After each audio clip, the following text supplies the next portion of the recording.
தமிழக மீனவர்களின் 42 படகுகள் ஓரிரு நாளில் விடுவிக்கப்படும் என இலங்கை அரசு உறுதியளித்துள்ளதாக மாநில பாஜக தலைவர் தமிழிசை சவுந்தரராஜன் தெரிவித்துள்ளார். இலங்கையிலிருந்து சென்னை திரும்பிய அவர் விமான நிலையத்தில் செய்தியாளர்களை சந்தித்தார். அப்போது அவர் இலங்கையின் புதிய சட்டத்தால் நாட்டு படகு மீனவர்களுக்கு எந்த பிரச்சனையும் இல்லை என்று கூறினார். 42 படகுகளை விடுவிப்பதற்கான அத்தனை ஏற்பாடுகளையும் செய்தாகிவிட்டது என்று சொல்லி எந்தெந்த படகுகளை விடுவிக்க போகிறோம் என்று பட்டியலையே என் கையில் கொடுத்திருக்கிறார்கள். நான் சொன்னேன் 143 படகுகள் இருக்கிறது, 42 படகுகளின் பட்டியலை கொடுத்திருக்கிறீர்கள், இன்னும் 100 படகுகளை நீங்கள் விடுவிக்க வேண்டும் என்று கேட்டேன். அதற்கான சட்ட நுணுக்கங்கள் நடந்து கொண்டிருக்கிறது.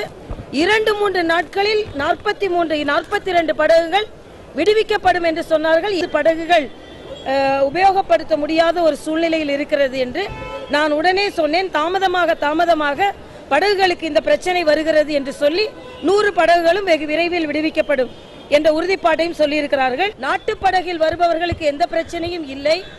ஆனால் இரட்டைமடை வலையை பயன்படுத்தினால் இந்த பிரச்சனை இருக்கிறது. அது தமிழக மீனவர்களுக்கு மட்டுமல்ல, இலங்கை மீனவர்களுக்கும் அதே போல அபராதம் விதிக்கிறோம் என்று சொன்னார்கள்.